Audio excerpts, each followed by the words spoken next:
Shalom, selamat pagi Bapak Ibu Saudara sekalian yang dikasihi Tuhan. Ada sukacita, haleluya. Kita mau sama-sama memuji nama Tuhan. Kita akan berdoa terlebih dahulu. Terima kasih Bapak yang baik buat pagi hari ini. Kami boleh bangun dengan tubuh yang sehat, itu semua karena anugerah-Mu, karena kasih sayang-Mu kepada kami Tuhan. Pagi hari ini Tuhan kami siapkan hati kami mau memuji nama-Mu, kami melayani Engkau Tuhan, Raja di atas segala Raja. Berkati ibadah kami dari awal pertengahan sampai akhirnya, kami percaya Engkau melawat setiap kami Tuhan. Terima kasih Bapa, terima kasih di dalam nama Tuhan Yesus Juru Selamat kami berdoa, amin. Kita percaya bahwa Allah sumber kekuatan kita, amin. Amin, Allah sumber kuatku. Hanya Kau milikku di surga, tiada yang ku ingini di bumi, hanya Kau. Tak ku andalkan kekuatanku, namun yang pasti Kau tetap selamanya Allah sumber kuatku, Allah sumber kuatku, Allah sumber kuatku dan bagianku selamanya, selamanya. Hanya Kau milikku di surga, hanya Kau milikku di surga.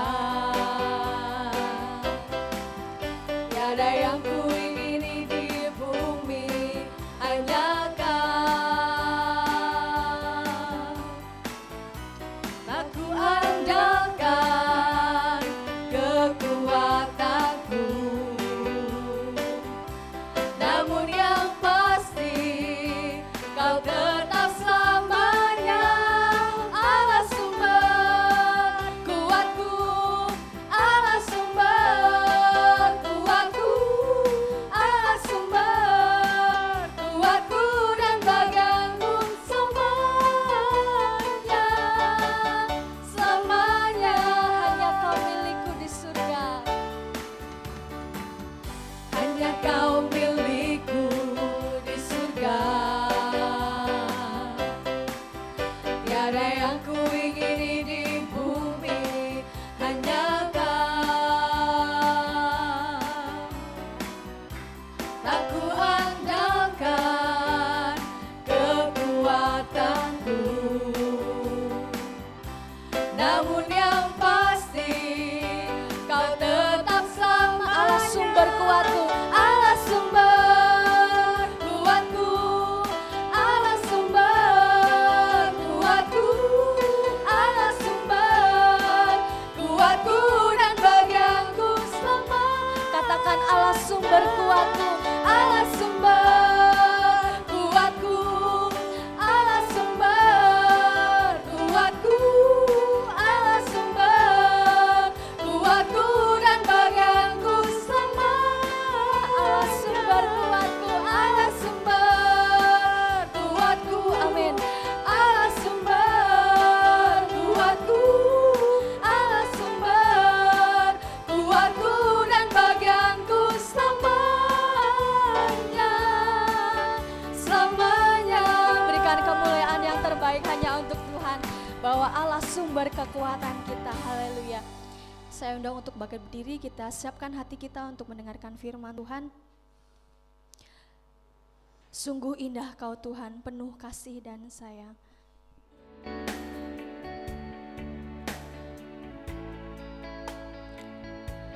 Sungguh indah Kau Tuhan, Penuh kasih dan sayang. penuh kasih dan sayang. Kau tempat penghiburan, Kau tempat penghiburan bagi setiap hati yang terluka. sungguh indah. Sungguh indah Kau Tuhan, Kau menara perlindungan, menara perlindungan. Kau sumber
temukan kasih-Mu.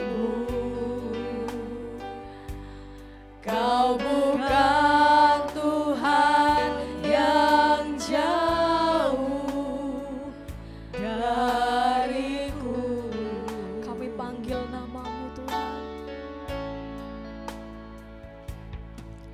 Ku panggil nama-Mu, ku dengar jawab-Mu. Kau Tuhan yang selalu dengar seruan hatiku. Sungguh indah, Sungguh indah Kau Tuhan, penuh kasih dan sayang. penuh kasih dan sayang.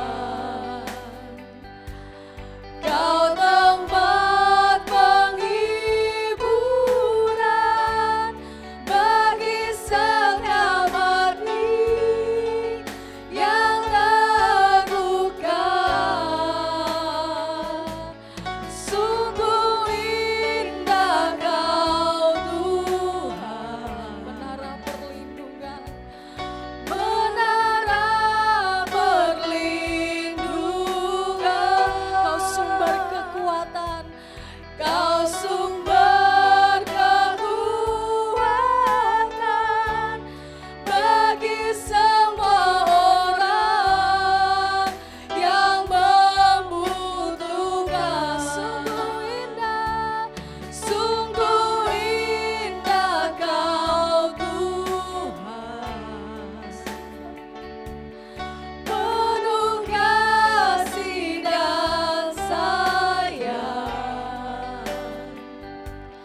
Kau tempat penghiburan bagi setiap hati yang terluka. Sungguh indah Kau Tuhan, menara perlindungan. Kau sumber kekuatan bagi semua orang yang membutuhkan. katakan Kau sumber kekuatan. Kau sumber kekuatan, Kau sumber kekuatan, Kau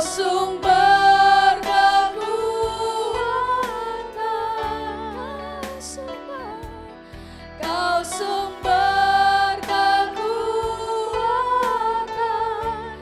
bagi semua orang yang membutuhkan.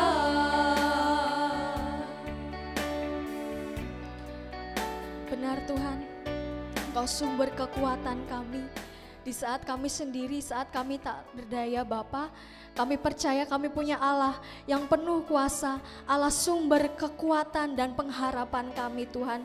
Terima kasih Bapa yang baik buat kasih sayang-Mu, terima kasih buat pemeliharaanmu Tuhan, sehingga kami ada sampai hari ini Tuhan. Kami buka hati kami siapkan hati kami untuk Kau isi dengan firman-Mu Bapa. Berfirmanlah Tuhan dan koreksi setiap hati kami, biar setiap firman yang disampaikan boleh kami lakukan dalam kehidupan kami Tuhan.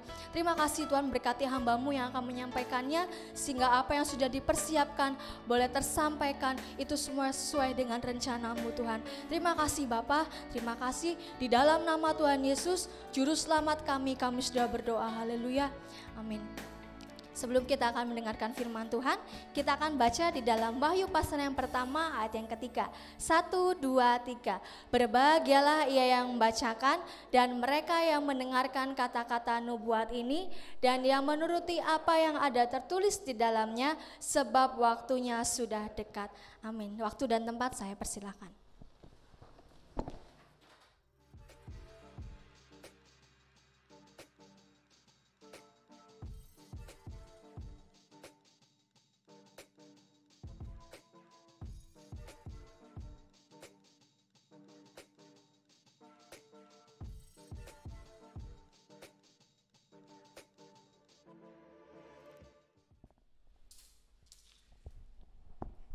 Salam. Haleluya. Ada sukacita Bapak Ibu. Puji nama Tuhan. Mazmur mengatakan, hatiku bersukacita ketika orang mengatakan mari kita pergi ke rumah Tuhan, ya. Puji nama Tuhan. Selamat pagi Bapak Ibu yang dikasih Tuhan. Selamat pagi, salam juga Bapak Ibu yang mengikuti ibadah kita bersama-sama pada pagi hari ini. Puji nama Tuhan. Ya, kita akan masuk dalam kebenaran firman Tuhan. Kalau minggu lalu kita belajar tentang jangan menoleh, artinya mata kita harus tertuju kepada Tuhan dan kita terus melangkah maju ke arah yang Tuhan sudah tentukan. Apa itu? Hidup yang kekal, ya. Karena Tuhan mau semua rambu-rambu, semua perhatian, semua peringatan itu tujuannya supaya kita menikmati keselamatan buat jiwa kita. Nah, saudaraku, untuk kita bisa mengenal Allah, untuk kita bisa memahami apa yang menjadi rencana Allah, kita perlu mengasihi Tuhan, ya. Segala bentuk kegiatan, baik itu ibadah, baik itu doa, baik itu pelayanan, itu perlu didasari dengan hati yang mengasihi Tuhan. Kalau enggak, semua itu akan kering, ya. Puji Tuhan. Baik, kita akan belajar bersama-sama dan kita akan renungkan ini ketika kita di rumah, ya, dan bahkan sehari-hari kita mau renungkan supaya itu menjadi satu pedoman dan kita melakukannya. Kobarkan kasih yang mula-mula, ya. Kita baca Wahyu pasal 2 ayat yang keempat. Wahyu pasal 2 ayat yang keempat. Kalau sudah menemukan, mari kita berdiri bersama-sama dan kita membaca ayat ini bersama-sama. Wahyu pasal 2 ayat yang keempat. Haleluya. Ya, 1, 2, 3. Namun demikian aku mencela engkau, karena engkau telah meninggalkan kasihmu yang semula. Amin. Terima kasih. Silakan duduk. Bapak Ibu, tentu yang sudah berkeluarga pernah mengalami masa pacaran, ya. Bahkan anak-anak muda walaupun belum menikah pernah punya pengalaman pacaran, ya. Saling mengasihi, jatuh cinta. Nah, bagaimana rasanya kasih yang mula-mula itu, saudaraku, ya? Wah, dia perhatian, dia mengasihiku, ya. Bahkan setiap detik, setiap menit, yang kamu di mana? Sudah makan apa belum, ya?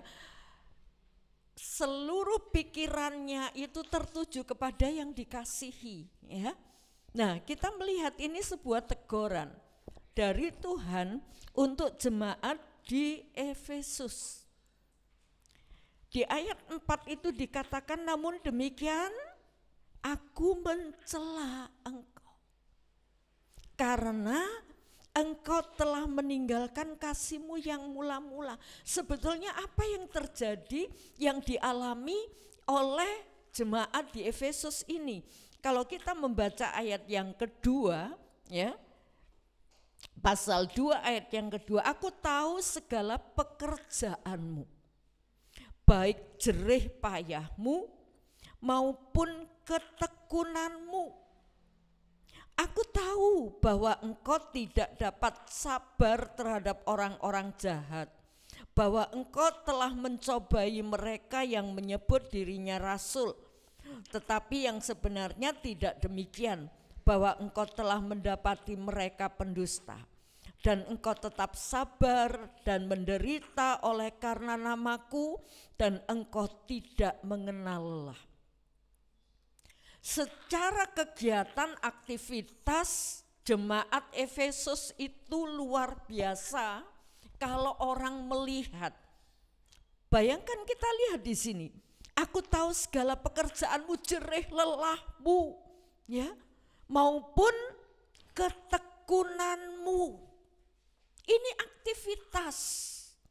aktivitas rohani, jerih lelahmu, ketekunanmu, ya. Dikatakan juga kamu sabar terhadap mereka yang berbuat jahat.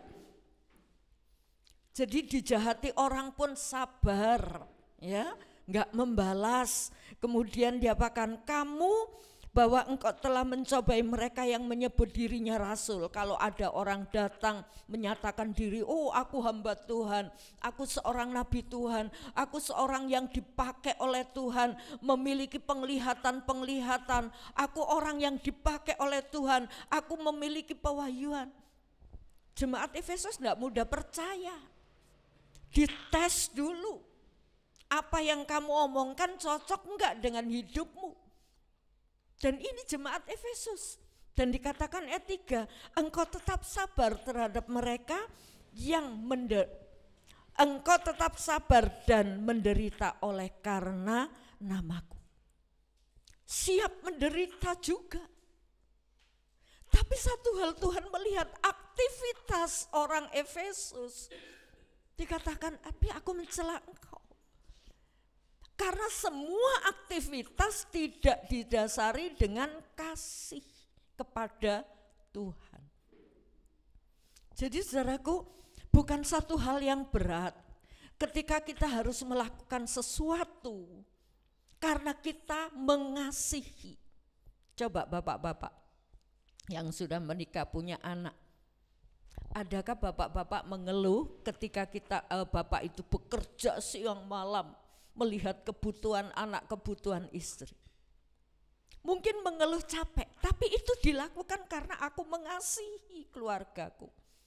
Demikian juga ibu-ibu, ya, dia berkorban waktunya, repotnya, ya.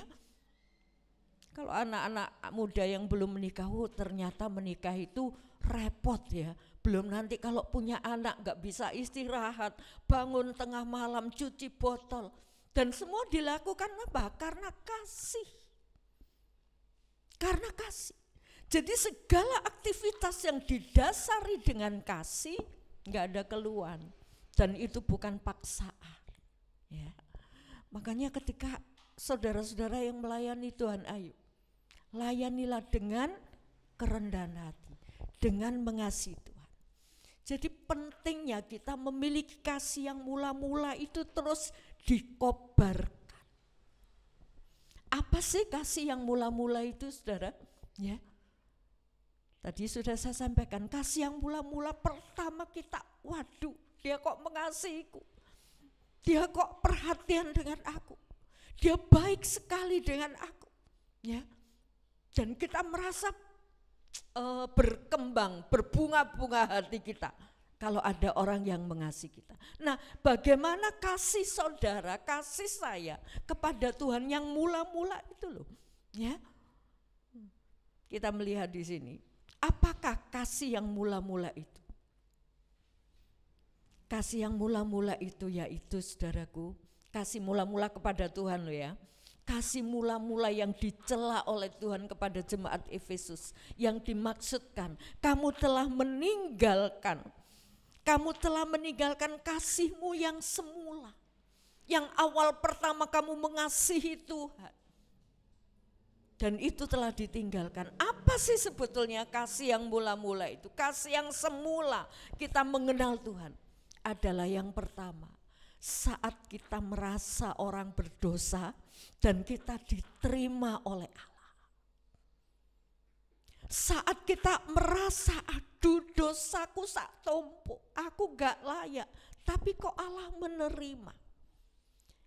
Allah menerima tanpa memperhitungkan betapa besar dosa dan kesalahan.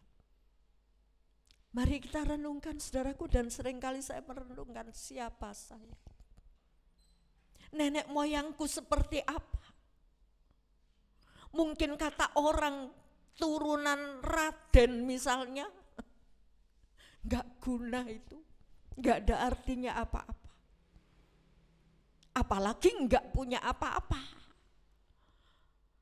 Kepandian gak punya, potensi gak punya. Kok Tuhan mau terima? Ini loh, kasih yang mendebarkan. Siapa saya? Kok Tuhan mau terima? Berapa minggu yang lalu saya sampaikan bahwa manusia itu cuma debu. Bahkan ketika dikremasi tinggal tulang-tulang, ditaruh satu baskom. Apa artinya itu semua? Gak ada apa-apanya. Debu itu loh kotor.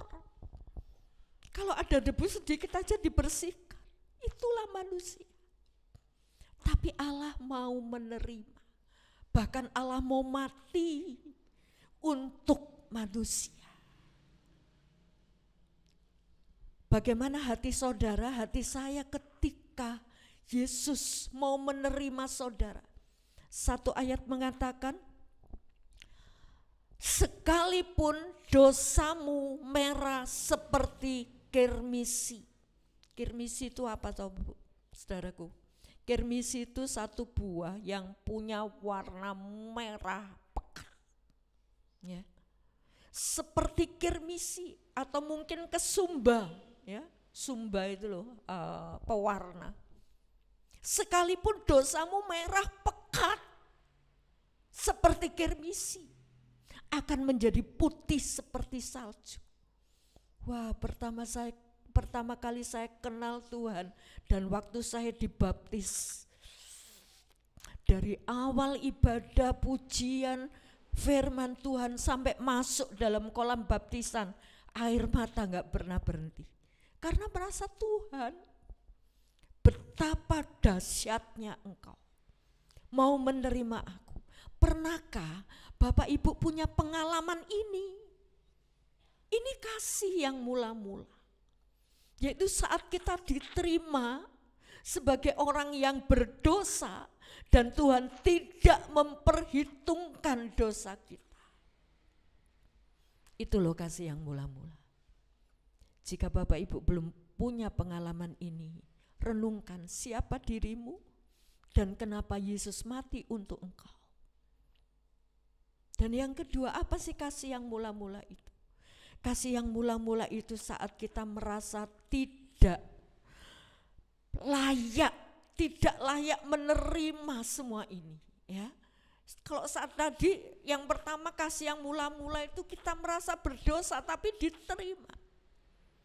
Dan yang kedua kita merasa, apa sih saya ini? Kita tidak layak sebetulnya, ya. Bukan karena kuat dan gagah Allah memilih kita. Allah menyelamatkan kita, tapi semata-mata karena Allah mengasihi. Haleluya, karena Allah melihat, awas jalanmu itu nanti binasa, akhir hidupmu itu nanti binasa. Ini loh yang dilihat oleh Tuhan, yang seringkali tidak dilihat oleh manusia. Manusia melangkah menuju maut gak sadar, tapi Tuhan tahu ujungmu itu maut, hati-hati. Nah untuk itu dia hadir ke dunia untuk menyelamatkan.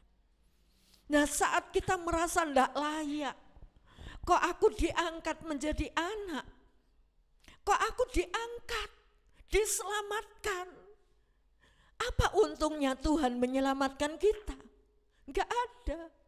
Semata-mata dia mengasihi kita.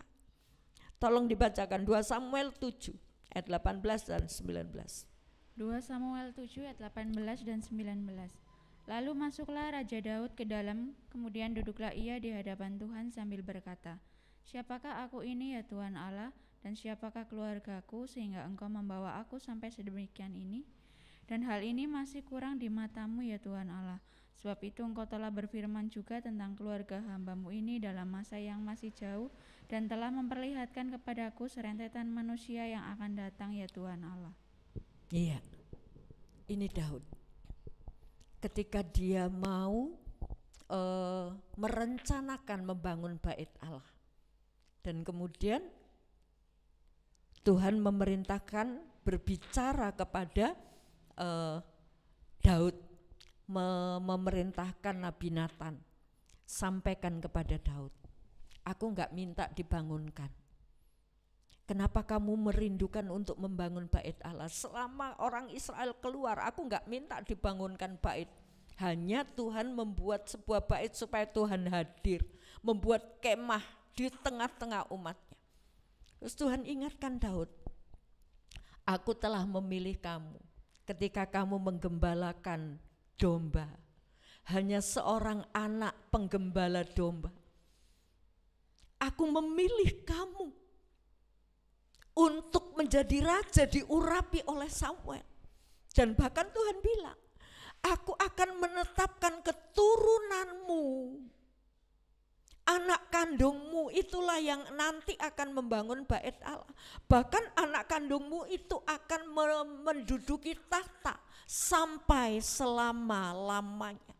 Dan dari sini Daud merasa, loh, iya, saya ini siapa? Saya cuma penggembala, saya orang kecil hina. Tapi kok Tuhan mengangkat? Ini Daud sudah jadi raja, saudaraku. Daud sudah jadi raja ketika 2 Samuel 7 ini. Siapa saya? Kok Allah sampai memilih aku? Bukan hanya memilih, sampai Tuhan merencanakan keturunan jauh ke depan. Sampai beribu-ribu tahun ke depan Allah merencanakan. Dari Daud. Dahsyat, saudaraku. Tuhan punya rencana dalam hidupmu sampai jauh ke depan. Ada rancangan Allah jauh ke depan. Dari hidup saudara.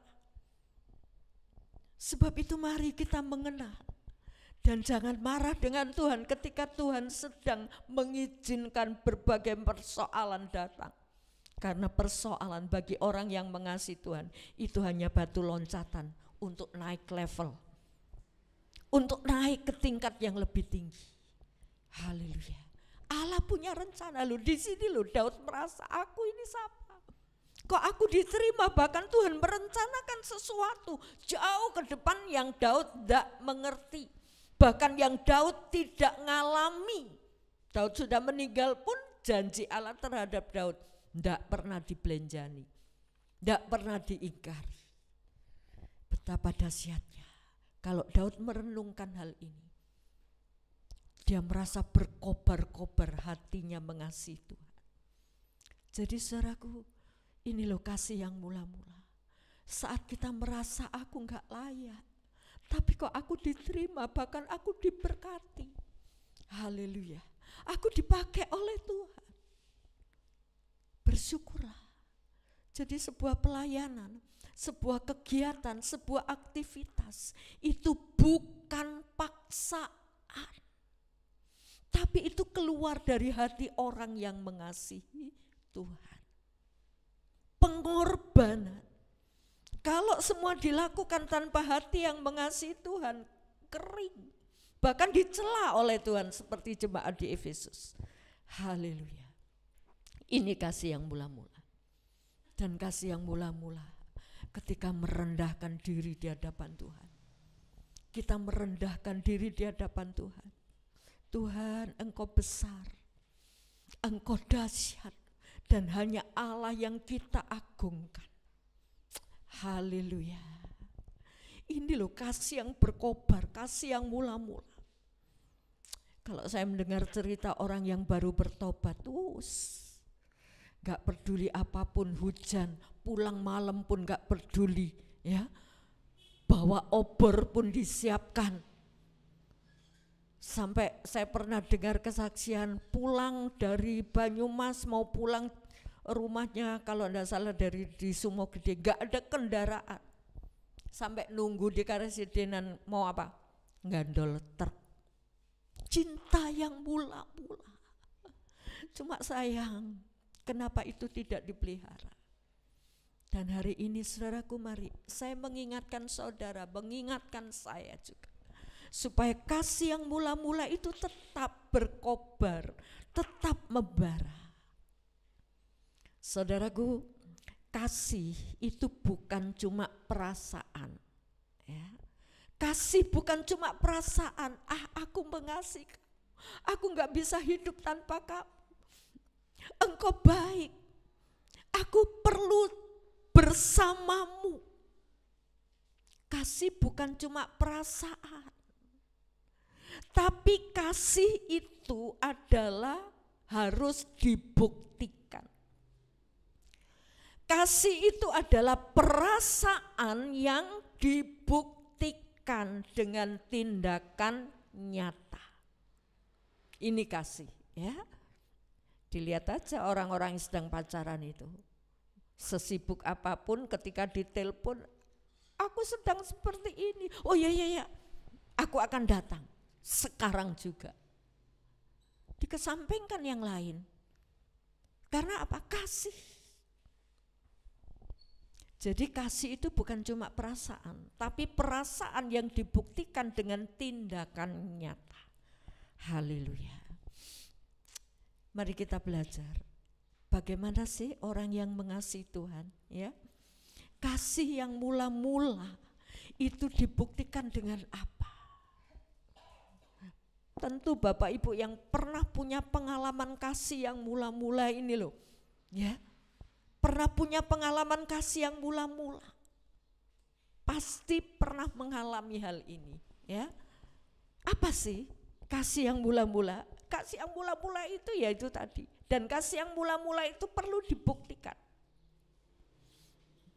Ketika ada orang begitu berkobar mengasihi Tuhan. Wah, ini Natalan. Aku cuma punya berkat segini. Wes, pompok. Sebelum aku merugi, aku mau mempersembahkan buat Tuhan. Kenapa? Ini loh kasih yang mula-mula. Daripada nanti ini tak pakai untuk diriku sendiri, tak persembahkan. Ternyata apa? Tuhan gak pernah berhutang, Tuhan grojoki lagi. Kasih yang mula-mula ini dibuktikan dengan pengorbanan, dengan tindakan, dengan pelayanan. Jadi kalau ada seruan doa, baca Alkitab, itu bukan paksaan bagi orang yang mengasihi Tuhan. Bahkan ini sebuah kerinduan. Kalau anak muda sedang berpacaran, apakah itu paksaan untuk datang ke tempat orang yang dikasihnya? Paksaan bukan, kerinduan. Itu kerinduan. Haleluya. Nah, inilah tanda orang yang mengasihi Tuhan, yaitu memegang dan melakukan perintah Tuhan. Yohanes 14 ayat 21. Yohanes 14 ayat 21. Barang siapa memegang perintahku dan melakukannya, dialah yang mengasihi aku. Dan barang siapa mengasihi aku, ia akan dikasihi oleh Bapa-Ku, dan aku pun akan mengasihi dia dan akan menyatakan diriku kepadanya. Luar biasa. Orang yang memegang dan melakukan firman Tuhan, itu tandanya bahwa orang itu mengasihi Tuhan. Dan efeknya apa orang yang mengasihi Tuhan? Bapak itu juga mengasihi dia, lebih lagi. Wong orang jahat aja dikasih kok, apalagi orang yang melakukan perintahnya. Bapak itu mengasihi dan Yesus juga mengasihi. Bahkan aku menyatakan diriku. Semakin nyata, semakin kenal. Bagaimana Yesus bukan hanya tampak dari jauh, tapi kenal pribadi. Ketika kita dengar firman Tuhan dan melakukan, bukan paksaan, tapi kerinduan. Haleluya, puji Tuhan. Mazmur 40 ayat 9. Mazmur 40 ayat 9. Aku suka melakukan kehendak-Mu ya Allahku, Taurat-Mu ada dalam dadaku. Ya. Ketika Taurat Tuhan, firman Tuhan ada dalam hati. Orang yang mengasihi Tuhan apa? Melakukan, aku suka melakukan kehendak. Jadi ketika seorang anak mengasihi orang tuanya, ketika orang tuanya mengatakan satu kata, dengan sukacita dia melakukan. Tapi ketika seorang anak gak peduli dengan orang tua, diperintah, coba lakukan ini, merasa berat. Bahkan itu mengatakan nanti, gak peduli. Ini beban karena tidak ada kasih. Ya. Dan ini Mazmur ini menyatakan aku suka melakukan kehendak. Jadi kehendak Bapa itu merupakan satu sukacita. Tuhan Yesus sendiri mengatakan rezekiku, makananku adalah melakukan kehendak Tuhan. Kehendak Bapa yang mengutus aku. Ketika Tuhan Yesus ada di tepi sumur dan dia berbicara menyelamatkan satu orang di pinggir sumur yang haus akan kebenaran. Dan Tuhan menceritakan, Tuhan menyelamatkan satu orang ini.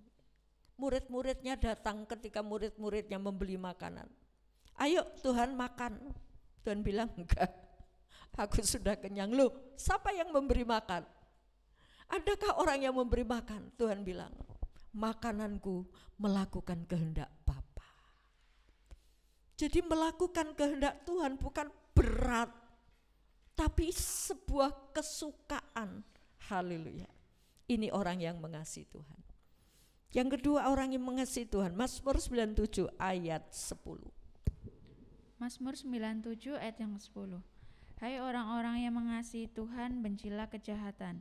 Dia yang memelihara nyawa orang-orang yang dikasihinya. Amin. Akan melepaskan mereka dari tangan Haleluya. orang-orang fasik. Saudaraku, perhatikan ayat-ayat seperti ini. Kalau kita tidak pernah baca, kita nggak kenal ayat ini. Haleluya. Ayat itu mengatakan, hai orang yang mengasihi Tuhan, jauhi kejahatan. Ya, benci terhadap kejahatan. Kalau ada orang bertindak jahat, gak suka. Karena gak suka melihat orang jahat diterapkan dalam hidupnya. Ya, kalau ada orang gak jujur, gak suka diterapkan dalam hidupnya. Menjauhi kejahatan. Haleluya. Ini orang yang mengasihi Tuhan. Dia melakukan, memegang perintahnya, dan dia juga menjauhi kejahatan. Haleluya, puji Tuhan. Dan otomatis kalau kita melakukan kehendaknya, kita akan menjauhi kejahatan. Ini orang yang mengasihi Tuhan. Dan orang yang mengasihi Tuhan itu dibuktikan dengan apa? Punya inisiatif, punya ide. Untuk apa? Untuk melakukan sesuatu bagi kemuliaannya. Jadi orang yang mengasihi Tuhan itu dibuktikan punya inisiatif, bergerak untuk kemuliaannya. Matanya melihat, oh iya, tergerak, iya ya, waduh, saya ingin berbuat sesuatu untuk Tuhan. Saya ingin melakukan sesuatu untuk kemuliaan Tuhan. Ini orang yang mengasihi Tuhan, hatinya di sana. Haleluya. Nah, saudaraku, kita melihat dari Lukas 19 ayat 8. Lukas 19 ayat yang ke-8. Tetapi Zakeus berdiri dan berkata kepada Tuhan, Tuhan, setengah dari milikku akan kuberikan kepada orang miskin, dan sekiranya ada sesuatu yang kuperas dari seseorang akan kukembalikan 4 kali lipat. Ya. Perhatikan saudaraku, ketika Tuhan datang ke rumah Zakeus, Zakeus merasa, wah, kok Tuhan mau ya? Ini rabi, ini guru, ini orang mulia, orang pembuat mujizat, orang ajaib, kok mau ya? Sementara tetangga-tetangga Zakeus yang mengenal bahwa Zakeus itu pemungut cukai, walaupun Zakeus kaya, mereka enggak respect, mereka enggak hormat, mereka enggak peduli dengan Zakeus. Zakeus pemungut cukai, karuan saja dia kaya. Nah ini loh yang membuat perasaan Zakeus, orang enggak nerima saya, tapi kok Yesus mau ke rumahku. Dan itu dia merasa aku enggak layak. Dan ketika dia merasa Tuhan mengasihiku, bahkan mau makan di rumahnya, maka Zakeus mengatakan, separuh dari hartaku akan kubagikan. Apakah Tuhan perintahkan? Ini enggak diperintah oleh Tuhan. Ya, Tuhan enggak merintahkan, Zakeus bagikan hartamu. Enggak. Ya.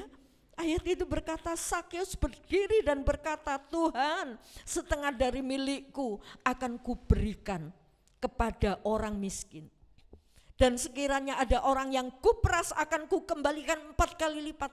Habis enggak harta Sakeus? Bisa jadi dia habis. Tapi enggak peduli, yang penting Yesus sudah punya aku. Inisiatif. Ini inisiatif Sakeus. Bukan Tuhan yang perintahkan.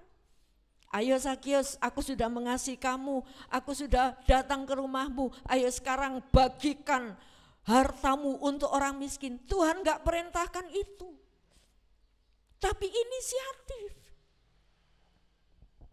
Bagaimana dengan Bapak dan Ibu, dengan saya? Adakah kita punya inisiatif, ide, gagasan, bagaimana saya mau melakukan sesuatu untuk Tuhan? Ini Sakeus punya harta banyak. Atau mungkin kita bisa punya alasan, itu Sakeus kan orang kaya. Saya enggak punya apa-apa, ya sudah saya enggak berbuat apa-apa. Ada banyak hal yang bisa kita lakukan ketika kita mau. Saudara diberi kesehatan, diberi kekuatan, diberi umur panjang. Bisakah umur panjang itu kita isi untuk melakukan sesuatu inisiatif bagi kemuliaan Tuhan? Melakukan sesuatu, apa yang dilihat? Haleluya, puji nama Tuhan. Kita melihat juga 2 Samuel 7 ayat 1, 2 dan 7. 2 Samuel 7 ayat 1, 2 dan 7.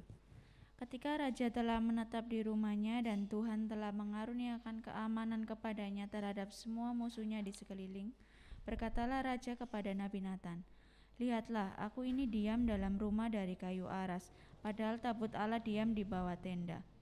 Ayat yang ke-7, selama aku mengembara bersama-sama seluruh orang Israel, pernahkah aku mengucapkan firman kepada salah seorang hakim orang Israel yang kuperintahkan mengembalakan umatku Israel demikian? Mengapa kamu tidak mendirikan bagiku rumah dari kayu aras? Ya. Jadi saudaraku, ini Daud ketika dia diam di rumahnya, tapi dia merenungkan, kok Tuhan tinggal di kemah, ya. Jadi dia belum membangun bait Allah, Tuhan tinggal di kemah. Ketika raja telah menetap dalam rumahnya, dia merenungkan, kok Tuhan di kemah.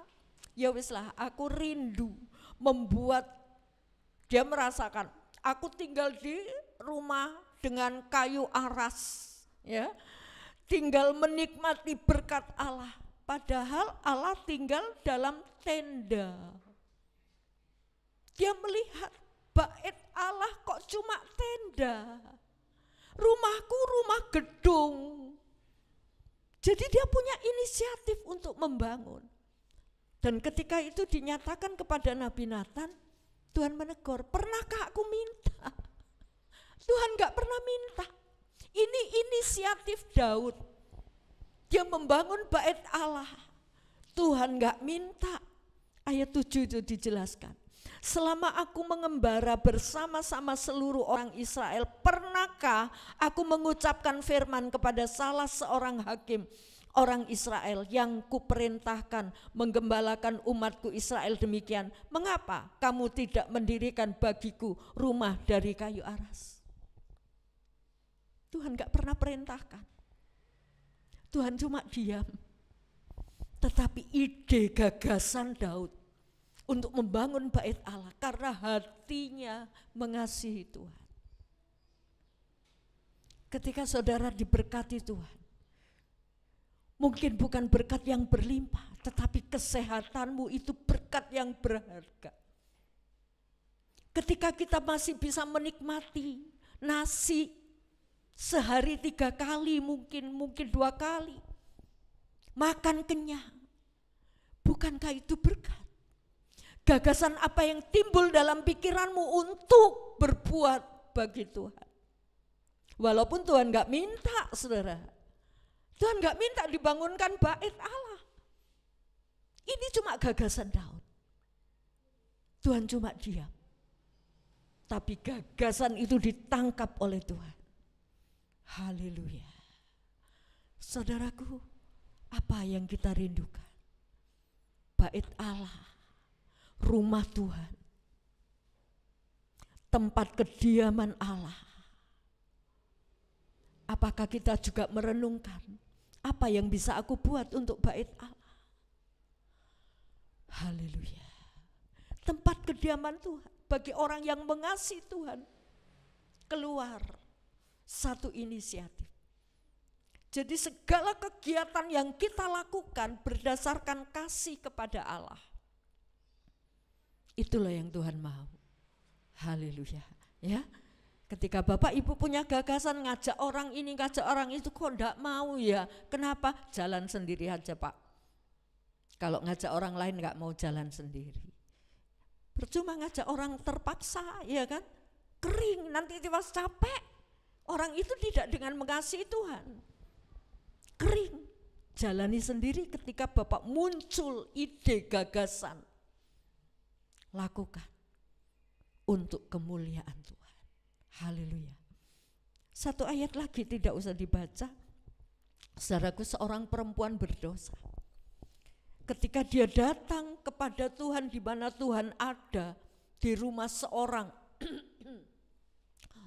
pemungut cukai dan murid-murid di situ, tentu orang melihat, wah ini orang-orang kudus, orang-orang baik ini. Dan perempuan ini merasa aku butuh Yesus.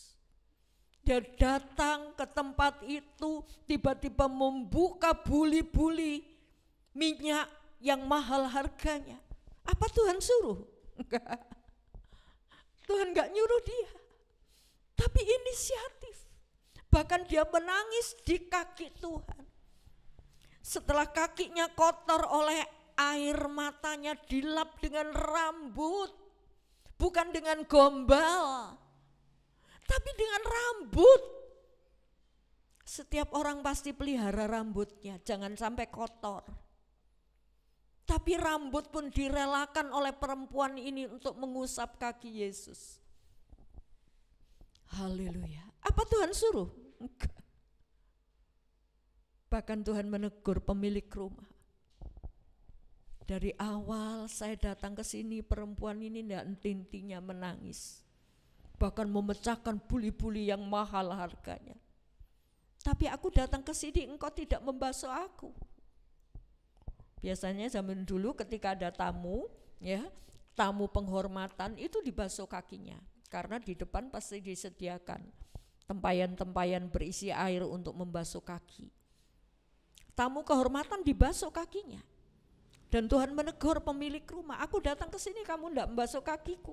Tapi perempuan ini loh membasuh dengan air matanya. Saudaraku, satu inisiatif dari orang yang rindu akan Tuhan, yang mengasihi Tuhan. Apapun dia kerjakan, gak peduli itu dicela orang. Orang bisa saja mencela, asal bukan Tuhan yang mencela. Jemaat Efesus orang mungkin bisa angkat topi. Jemaat Efesus orang melihat, wis luar biasa. Tapi Tuhan mencela. Haleluya. Tapi perempuan ini banyak orang mencela. Bahkan mencela Yesus.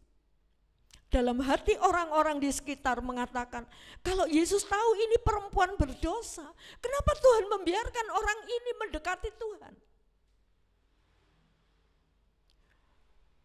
Saudaraku, orang mencela Yesus, mencela perempuan ini. Tapi Yesus mengangkat perempuan ini. Hatinya mengapresiasi kepada perbuatan perempuan ini. Ini yang penting, saudaraku. Biar orang tidak memberi nilai dalam hidup saya. Asal apa yang aku lakukan berkenan di hadapan-Mu. Dan Engkau memberi nilai. Sebab itu kita perlu datang tiap saat membuka diri ini, Tuhan, selidiki. Kalau ada hal-hal yang Engkau tidak berkenan, singkap. supaya aku bisa bertobat dan berubah. Tapi kalau kita nggak pernah datang sama Tuhan, kita merasa bahwa kita sudah baik. Tiba-tiba Tuhan bilang, aku mencela engkau. Wow, geragapan saudara. Ya, mari kita belajar datang kepada Tuhan. Saudaraku, ini mengasihi Tuhan dibuktikan dengan apa? Melakukan, memegang perintahnya sekecil apapun. Kita mau pegang perintah Tuhan, peringatan Tuhan. Kalau Tuhan peringatan jangan noleh, ya yuk kita ikuti jangan noleh. Haleluya. Pegang.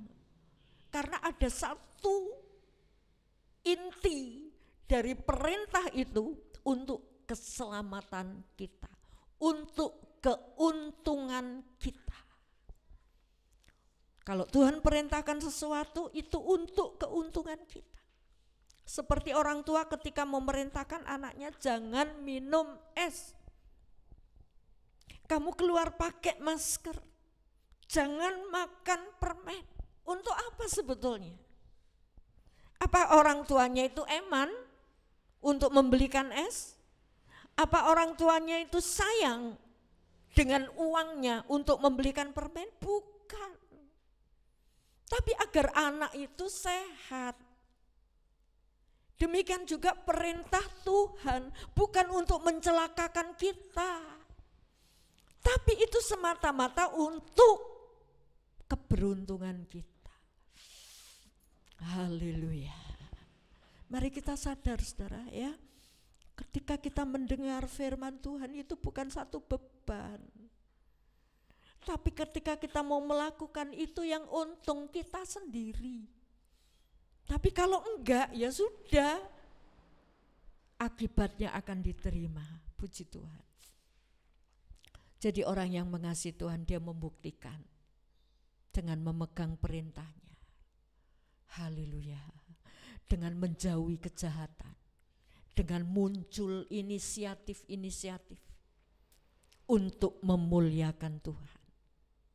Dan yang terakhir, orang yang mengasihi Tuhan, dia tidak mau melukai perasaan Tuhan. Ya kan? Kalau saudara mengasihi kekasihmu, tidak ingin melukai hatinya, tidak ingin membuat dia sedih. Bagaimana dengan Tuhan? Apakah kita juga ingin untuk tidak melukai perasaan Tuhan? Efesus 5 ayat 16 dan 17. Efesus 5 ayat 16 dan 17. Dan pergunakanlah waktu yang ada karena hari-hari ini adalah jahat. Sebab itu janganlah kamu bodoh, tetapi usahakanlah supaya kamu mengerti kehendak Tuhan. Kalau kita nggak ngerti kehendak Tuhan, kita nggak akan ngerti perasaan Tuhan itu seperti apa. Gunakan waktu yang ada. Bahkan dikatakan jangan bodoh. Nggak ngerti kehendak Tuhan, nggak ngerti perasaan Tuhan. Seorang anak atau seorang pembantu yang ngerti isi hati orang tua, ngerti isi hati tuannya. Tuannya cuma kedap mata saja sudah ngerti. Oh ini maksudnya. Ngerti. Kode-kode itu ngerti. Ya. Haleluya.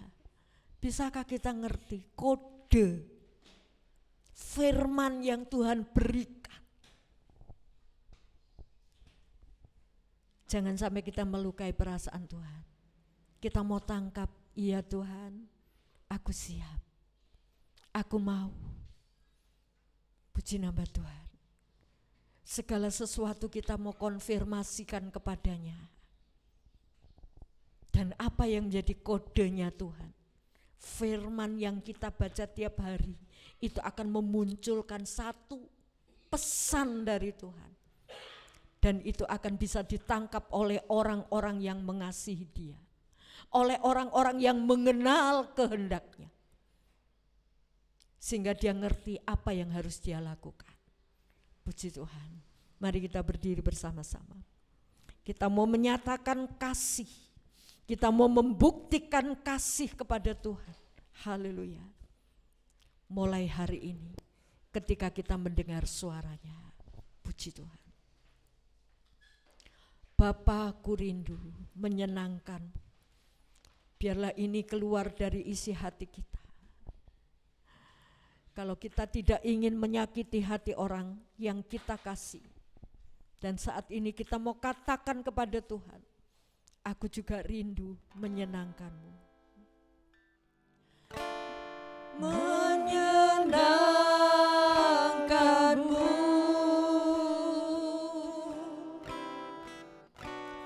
ajarku lebih dalam untuk mengenalmu.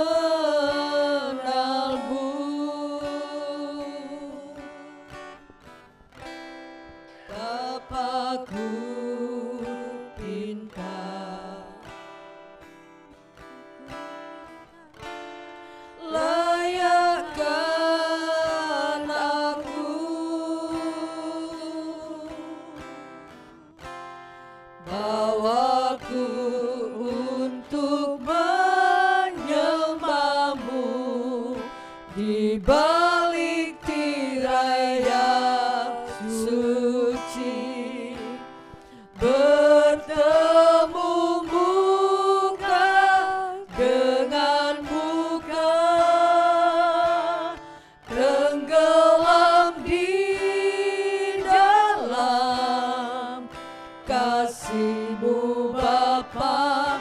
Oh Tuhanku, rindukan selalu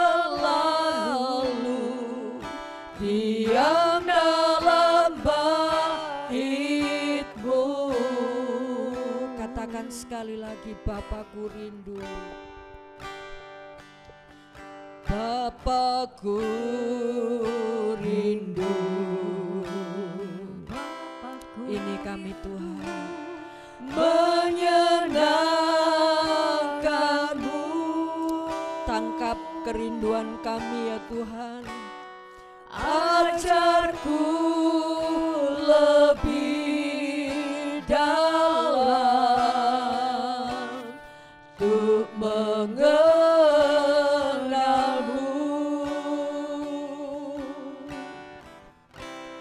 Bapakku pintar,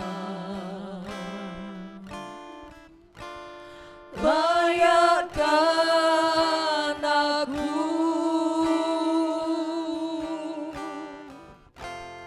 bawaku untuk menyembahmu di balik tirai yang suci. Di sini kami Tuhan, kami rindu bertemu Engkau dengan muka, tenggelam di dalam kasih-Mu Bapa. Oh Tuhanku, rindukan selalu diam dalam bait-Mu,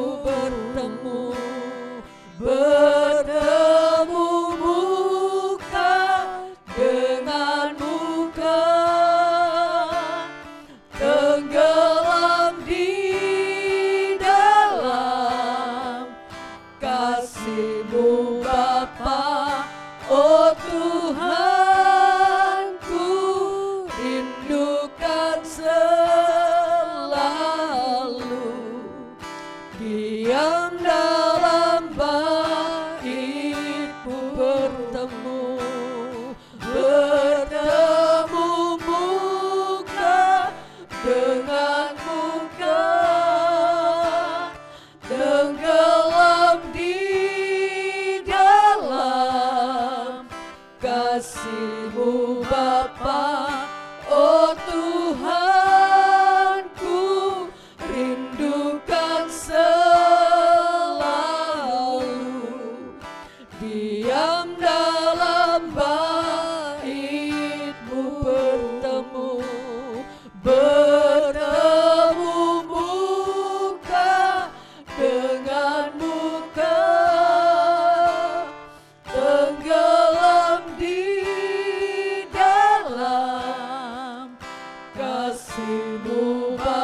melawat setiap kami Tuhan. Engkau lawat setiap umat-Mu Tuhan. Kobarkan kasih yang mula-mula. Kalau sudah mulai redup, Engkau bangkitkan kami Roh Kudus. Bangkitkan kami. Jamah setiap hati yang hadir, setiap hati yang mendengarkan, supaya kami boleh mengasihi Engkau dan membuktikan kasih kami kepada-Mu ya Bapa. Terima kasih Bapa, Engkau menguatkan kami. Roh Kudus, topang umat-Mu di tengah-tengah masa yang sukar, di tengah-tengah dunia yang penuh dengan gejolak. Biar hati kami umat-Mu mengasihi Engkau. Terima kasih Bapa, terima kasih, tanamkan berita firman-Mu, bahkan beri gairah bagi setiap umat-Mu untuk mencari hadirat-Mu, untuk mendekat kepadamu, supaya mengerti kehendak-Mu dan kami boleh menjaga perasaan-Mu. Terima kasih Bapa, terima kasih. Terima kasih Tuhan, meteraikan firman-Mu dalam hidup kami. Dalam nama Tuhan Yesus Kristus kami sudah berdoa. Amin. Bapa kami yang di sorga, dikuduskanlah nama-Mu, datanglah kerajaan-Mu, jadilah kehendak-Mu di bumi seperti di sorga. Berikanlah kami pada hari ini makanan kami yang secukupnya, dan ampunilah kami akan kesalahan kami, seperti kami juga mengampuni orang yang bersalah kepada kami. Dan janganlah membawa kami ke dalam pencobaan, tetapi lepaskanlah kami daripada yang jahat. Karena Engkaulah yang punya kerajaan dan kuasa dan kemuliaan sampai selama-lamanya. Amin. Dan sebentar kami akan kembali ke rumah kami masing-masing. Kiranya berkat-Mu Engkau curahkan atas kami. Bapak Ibu yang kekasih, pulanglah dengan damai sejahtera dari Allah Bapa, cinta kasih dari Tuhan Yesus Kristus, persekutuan dengan Roh Kudus, dan kiranya berkat jasmani terlebih berkat rohani Tuhan limpahkan dalam kehidupan saudara, baik dalam usaha pekerjaan, dalam pendidikan anak-anak di sekolah, dalam berumah tangga Tuhan memberi keharmonisan, dalam bermasyarakat Tuhan pakai menjadi terang. Dan setiap tangan-tangan yang sudah berbuat bagi pekerjaan yang ada, Tuhan akan mengembalikan 100 kali ganda sesuai dengan janji-Mu. Terima kasih Bapak, Engkau melawat setiap kami yang sakit Tuhan jamah dan sembuhkan, yang susah Tuhan hiburkan, yang lemah Tuhan kuatkan, yang berbeban berat Tuhan angkat dan memberi kelegaan. Kami pulang dengan membawa sukacita ilahi mengalir dalam kehidupan kami, mulai hari ini sampai selama-lamanya Tuhan Yesus datang kembali. Doa berkat ini kami pohonkan hanya di dalam nama Tuhan Yesus Kristus Juru Selamat kami sudah berdoa. Amin. Curahkanlah kuasa-Mu Tuhan, mujizat terjadi di tempat ini. Curahkanlah kuasa-Mu Tuhan, mujizat terjadi sekarang.